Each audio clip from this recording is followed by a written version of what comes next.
वैसे देखा जाए तो जयपुर के विकास की तो तमाम पार्टियां बात करती है, लेकिन कल से शुरू हुई साधारण सभा की बैठक के बाद में शायद वो बार बार हंगामे की भेंट भी चढ़ती गई। कल जब नगर निगम साधारण सभा की बैठक शुरू हुई तो कांग्रेस और बीजेपी के पार्षद आपस में उलझते हुए नजर आए और बैठक को तकरीबन 3 बार स्थगित करना पड़ा। उसके बाद में आज 12:30 बजे के बाद में फिर उसको स्थापित करने की बात की गई, लेकिन आज फिर जब बैठक शुरू हुई उसके बाद में महापौर लगातार जो है कांग्रेस और बीजेपी के पार्षदों को सुनने की लगी, लेकिन अचानक 2-3 पार्षदों के आपस में लड़ने के बाद में बैठक फिर जो है बैठक जो है वापस भीड़ के हंगामे की भेंट चढ़ गई और उसके बाद में बैठक को विधानसभा के बाद में ही सुचारू रूप से चालू करने की बात की गई। लेकिन हम बात करें जयपुर के विकास की, क्योंकि 8 महीने के बाद में जयपुर के अंदर में नगर निगम के चुनाव हैं और चुनाव के बाद में जहां पे कई तमाम मुद्दों पे बात होनी थी, उसके बाद में बजट पास होना था, आम जनता को राहत देनी थी, जयपुर को वर्ल्ड क्लास बनाने की बात चल रही थी, लेकिन आज वो सदन के अंदर में हंगामे की भेंट चढ़ता हुआ दिखाई दिया है। कारण ये था कि कांग्रेस लगातार जो आरोप लगा रही थी काम नहीं हो रहे,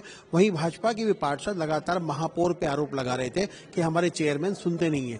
लेकिन अगर देखा जाए तो जयपुर के विकास के अंदर में जहां से विकास की नदी यहां से बहती है, यहां करोड़ रुपए का बजट है, लेकिन फिलहाल अब जयपुर की जनता को शायद विधानसभा खत्म होने के बाद का इंतजार करना पड़ेगा या नए काम स्टार्ट होने के लिए उन्हें वापस उस साधारण सभा की बैठक का इंतजार करना पड़ेगा जब ये नई तरीके से आहूत होगी। Manoj Sharma, news watch Bharat, Jaipur. देखिए, कारण वही है कि एक पार्टी की विचारधारा, उनके बड़े नेताओं का मार्गदर्शन और उनके कृत्यों से छोटों के द्वारा सीखना। जो लोकसभा में हम देखते हैं किस प्रकार राहुल गांधी जी टेबल पे बैठ के और लोगों को आगे कर करके उस सदन की कार्रवाई को बर्खास्त करते हैं, कोई फर्क नहीं पड़ता चाहे देश के प्रधानमंत्री उस वक्त बोल रहे हो। तो ये अनुशासन वहीं से इनमें आया है और ये इनकी नीति है। ये चाहते हैं कि देश के अधिकारों के मुद्दों को लोकसभा राज्यसभा में भटकाया जाए। जब विधानसभा चलती है तो हम देखते हैं कि किस प्रकार का कृत्य विधानसभा में करते हैं, प्रदेश के मुद्दों को ये वहां नहीं हल होने देते और वही जो इनका आचरण है उसको ये नगर निगम की बैठक में भी जो है वो दोहराने का आज इन्होंने प्रयास किया, कल भी इन्होंने किया और उसी की वानगी है। लेकिन जयपुर की जनता देख रही है, आप लोकतंत्र के चौथे स्तंभ हो, आप स्वयं प्रत्यक्षदर्शी हो कि इस प्रकार की राजनीति ये करते आए हैं, इससे देश को कोई नयापन नहीं नजर आता। लेकिन मैं मानता हूं कि हम आदरणीय मोदी जी के नेतृत्व में देश को, आदरणीय भजनलाल शर्मा जी के नेतृत्व में प्रदेश को और सौम्या गुर्जर जी के नेतृत्व में जयपुर को विकसित बनाने के लिए संकल्पित हैं और ये कितने भी रोड़े इन राहों में डालें, लेकिन हम हमारे प्रयास जो है वो निरंतर जारी रखेंगे और जयपुर को राष्ट्र के सबसे अग्रणी शहरों में लाके खड़ा करेंगे। क्योंकि जैसे कि कल भी देखा था कि आपके बीजेपी समर्थक पार्षद जो है वो कल बैल में आ गए थे, उन्होंने पर्चा लेके लड़ाया और आज भी कुछ हाथापाई की जो नौबत आई, तो क्या लगता है कि बीजेपी की खुद के पार्षद ही जो है विरोध कर रहे हैं? कल जयपुर की मौजूदा सांसद जो है वो भी बैठी थी, उनके सामने एक तरफ देखा है शर्म।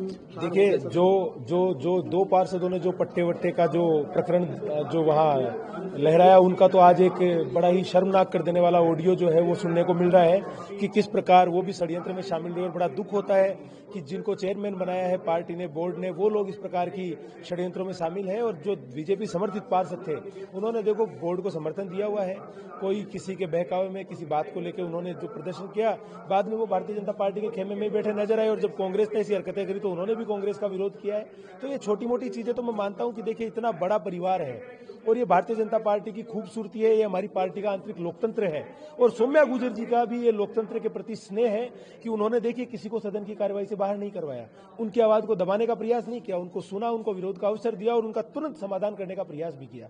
लेकिन कांग्रेस के लोगों ने किस प्रकार की संवेदनहीनता का परिचय दिया। मनमोहन सिंह जी जो देश के प्रधानमंत्री थे, इनकी पार्टी के चुने हुए, लेकिन ये तो वो पार्टी है जिन्होंने पीवी नरसिम्हा राव जी के सबको कांग्रेस के कार्यालय में नहीं आने दिया। ये तो वो पार्टी है जिसने अंबेडकर जी को 43 साल तक भारत रत्न नहीं मिलने दिया। ये मनमोहन सिंह जी की श्रद्धांजलि तक को बर्दाश्त नहीं कर पाए और देखिए कचरे की राजनीति करी इन्होंने। मेरा मानना है विकास जी कि कल जब जो है मेरा मानना ये है कि लगातार जिस तरह विरोध हो रहा है, 8 महीने के बाद में निगम के चुनाव हैं, तो आप जनता के बीच में ऐसे अगर साधारण सभा की बैठकें अगर स्थगित होती गई तो जनता के बीच में आप क्या मुंह लेके जाएंगे? देखिए, ये बड़ा दुर्भाग्यपूर्ण है, लेकिन इस प्रकार के जब विपक्ष होता है तो इस प्रकार के दंश भी हमें झेलने पड़ते हैं। लेकिन मैं आपको फिर कह रहा हूं कि हम लोग प्रतिबद्ध है जयपुर के विकास को लेकर। जब इनकी सरकार थी इन्होंने 1 रुपया निगम के विकास कार्यों के लिए नहीं दिया, लेकिन उस वक्त भी नरेंद्र मोदी जी के यहाँ से जो केंद्र से पैसा मिलता था उससे विकास कार्य जो है सौम्या गुर्जर जी के नेतृत्व में प्रत्येक वार्ड के पार्षद को कोटा देके करवाए गए। और आज जब भजनलाल जी की सरकार राजस्थान में है, जब हमारे जयपुर से खुद स्वयं सीएम साहब आते हैं, हमारे जयपुर से आदरणीय डिप्टी सीएम दिया कुमारी जी आती हैं, हमारे जयपुर से कर्नल राज्यवर्धन सिंह राठौड़ जैसे 5-5 विभागों का नेतृत्व करने वाले कैबिनेट मंत्री आते हैं, कैलाश वर्मा जी जैसे युवा विधायक आते हैं, कालीचरण सराफ जी जैसे अनुभवी विधायक आते हैं, तो मैं मानता हूं कि जयपुर के विकास को ये कुछ से प्रयास नहीं रोक सकते। जयपुर विकसित होने के लिए तेज रफ्तार से आगे बढ़ रहा है और जरूर विकसित होकर। जैसे कल मैंने इनसे सवाल पूछा था, आज जो है शांतिपूर्ण, लेकिन क्या लगता है कि भाजपा चाहती नहीं है कि साधन सभा की देखिए कल आपके सामने पूरे दिन हंगामे के साथ में जिस प्रकार से बार बार कल भी इसी प्रकार से अग्रेसिव करके बिना बात मतलब ये बात मुद्दों पे चर्चा करना ही नहीं चाहते थे और किसी न किसी बात को लेकर के बार बार अटैक कर रहे थे। इस वजह से कल भी पूरा दिन हमारा ऐसा ही निकल गया। आज हमने ये तय किया था कि पक्ष दोनों मिलकर के जनता के कार्य हो। पिछले 4 साल से निगम की तरफ से जो दुर्दशा जो वार्डों की हो रखी है वो कहीं ना कहीं लास्ट साल में हमको कुछ फायदा मिलेगा, ऐसा सोच करके आज हम शांतिपूर्ण सब जो चीजें थी उन पर शांतिपूर्वक उनका सहयोग कर रहे थे और कंटिन्यू सदन चले इसकी हम पक्ष में थे। लेकिन जैसे ही हमारे जो साथी लोग जो बोल रहे थे उनके बोलने के बीच बीच में उठना बोलना उनको टोकना, जिस प्रकार की जो दुर्व्यवस्था उनकी थी उसके कारण ये सब माहौल खराब हुआ। और शायद हो सकता है कि ये सब आसन की तरफ से इशारे किताब हो, क्यों हमारा साथी बोल रहा था, बात इतनी सी थी कि साथी बता रहा था कि उन्होंने कहा कि पहले भी जो कार्य हुए 4 साल में वो हमारी गवर्नमेंट के द्वारा ही हुए हैं सेकेंडरी की। तो हम तो खुद ही कह रहे थे भाई आपने 1.5 करोड़ का बजट दिया, वो मतलब पूरा नहीं था, ठीक नहीं था, आपको और देना चाहिए, वार्डों में और काम होने चाहिए। लेकिन जब बात आई कि आपकी सरकार ने 4 साल में कुछ नहीं किया तो हम कहना चाहते हैं हमारे तो वार्डों में 15-15 करोड़ के काम श्री अशोक गहलोत जी की सरकार में हुए, तो हम इस चीज को कैसे मान लें। इतनी सी बात कहने पर भाई लोग हमारे साथी ने जो भी बात कही कि आप चाटुकारिता और जो भी चीज आपकी जो प्रसन्नता करना चाहते हो तो अपने नेताओं के घर पे जाके करो, यहाँ सदन में बैठ के इस प्रकार की आप चाटुकारिता नहीं कर सकते क्योंकि जनता के मुद्दों पर बात हो रही है। इसी बात को लेकर के वो 2-3 लोग उठ करके हमारे साथी पार्षद की तरफ दौड़ के आए मारने के लिए, तो ये हमारे भी लोगों को तो बीच बचाव में जाना पड़ा लॉबी में, कल भी बार बार इस प्रकार। तो कहीं ना कहीं ये आसन की तरफ से इशारा था, कहीं ना कहीं जो आज हमारी इस बोर्ड की बैठक से थी जो 1 साल बाद में हुई थी, जो ये नहीं कराना चाह रही थी, बार बार आगे बढ़ा करके ले जा करके फिर आज ये बड़ी आशा थी इस बोर्ड बैठक से कि कुछ ना कुछ नगर निगम जयपुर ग्रेटर के जनता को कुछ फायदा होगा, कुछ रिलीफ मिलेगी, कुछ ना कुछ अब जाकर के बजट मिलेगा। लेकिन ये बिल्कुल उसके विपरीत हुआ कि ये लोग चाहते नहीं है कि जनता जयपुर नगर निगम की जनता का कार्य हो और इस प्रकार के इनके जो नियत है वो ठीक नहीं है और ये सब जनता देख रही है आज इस माहौल में। मेरा नाम राम सिंह चौधरी, पार्षद वार्ड नंबर 65 मातृ। ठीक है भाई साहब, क्योंकि कल साधारण सभा की बैठक शुरू हुई, साधारण सभा की बैठक के बाद हंगामेदार रही। एक तरफ तो बैठक को स्थगित कर दिया आज 12 बजे तक, 12 बजे स्टार्ट तो हुई बैठक, लेकिन उसके बाद भी हंगामा बरकरार चलता रहा। तो क्या कारण है?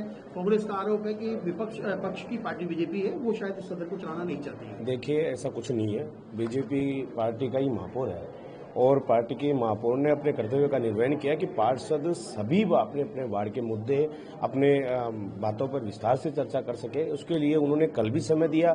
इन्होंने किस प्रकार से आप देखिए कि बेस बदल करके और मिठाई के डिब्बों में ये कचरा भरकर लाते हैं और बेस बदल कर आकर इनका जो है ये इनकी हकीकत दिखाते हैं कि कांग्रेस की क्या जमीनी हकीकत है।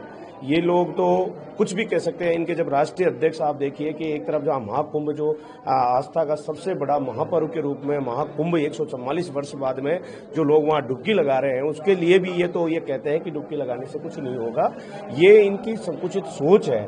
बाकी महापौर साहिबा ने लगातार ये प्रयास किया कि सभी पार्षदों के एजेंडे लिए जाए, सभी पार्षदों को सुना जाए और उनके लगातार काम कर रहे हैं। और कल भी आपने देखा किस प्रकार से ये उठ करके किस प्रकार से उर्दंगबाजी कर रहे थे, आज भी इसी प्रकार से उर्दंगबाजी कर रहे थे। विकास कार्यों पे जब भी चर्चा करने का मन करता है, जब भी प्रयास करते हैं तो ये चर्चा नहीं होने देते, खाली व्यवधान डालते हैं। ये काम कांग्रेस के पार्षदों ने किया है और इनके जो इन लोगों ने अपनी सोच बना रखी है वो उनका आरोप है, वो निराधार है। वो लगातार कह रहे हैं कि साहब जो है पार्षद जो है व्हाट्सएप के ऊपर में जो है अपने पार्षदों को मैसेज करती रही है, महापौर ही नहीं चाहती है सदन चले। नहीं, महापौर क्यों नहीं चाहती साहब? महापौर आप देखिए कल लगातार 9 घंटे तक महापौर बोलती रही। अभी उनकी तबीयत खराब है, आपने भी देखा होगा, आपने रियलाइज भी किया होगा। उसके बाद में लगातार 1 घंटे से लगातार समझा रही है, लगातार वो कर रही है। उसके बाद में भी बार बार वही पुनरावृत्ति हो रही है, तो ये गलत बात है। ये हाथापाई पे आते हैं, इस तरह की जो घटनाएं हैं ये मेरे मानने में जो नगर निगम के लिए निंदनीय है। ऐसी घटनाएं की पुनरावृत्ति नहीं होनी चाहिए। आपका नाम वार्ड नंबर? गिरिराज शर्मा, पार्षद सांगानेर, वार्ड 89। भाई साहब, आज जिस प्रकार से कल भी सदन जो हंगामेदार और आज अचानक जो है कार्रवाई जो बड़ी शांतिप्रिय रही, लेकिन अचानक ऐसा क्या हुआ जिसको बाद में सदन स्थगित कर दिया गया? देखिए ये प्लानिंग का एक हिस्सा था। विपक्ष के पार्षद सुबह से आराम से शांतिपूर्वक तरीके से जो भी मुद्दे जो भी प्रस्ताव चल रहे थे उन पर बड़े शांतिपूर्वक तरीके से विपक्ष वालों को भी सुन रहे थे, पक्ष वालों को भी सुन रहे थे, दोनों को सुन रहे थे। अचानक भारतीय जनता पार्टी के पार्षद लक्ष्मण नूनीवाल जी, जो एक मिलीभगत का पूरा नजारा था, वो अचानक खड़े हुए। मैंने उनको रोका कि भाई जब पक्ष के पार्षद जब हम बैठे हैं, विपक्ष के पार्षद जब हम बैठे हैं, जब हम कुछ विरोध नहीं कर रहे, उसके बावजूद भी आप बीच बीच में आपको विरोध करने की कहाँ आवश्यकता आ रही है। उन्होंने वो खड़े होकर उत्तेजित होकर मेरी तरफ आके इशारा करके और गाली गलौज करने लगे, उत्तेजित होकर मारपीट करने लगे, साथ ही पार्षद सीट तक। भाई गलती हमारी तब होती जब हम उनकी तरफ जाके वेल में विरोध प्रदर्शन करते या फिर उनकी तरफ जाके उत्तेजित होकर उनको मारने लगते। ये कहीं ना कहीं भारतीय जनता पार्टी की सोच का नजारा है, उनकी मिलीभगत का नजारा है। वो कहीं नहीं चाहते कि जनता के विकास कार्य जो पड़े हुए हैं, 23 प्रस्ताव जो आज पास होने थे, सिर्फ और सिर्फ 3.1 एक प्रस्ताव पर चर्चा हो रही थी, उस चर्चा को वहीं रोक दिया गया। और कहीं ना कहीं इसमें ये मिलीभगत का नजारा पूरे भारतीय जनता पार्टी के बोर्ड का है।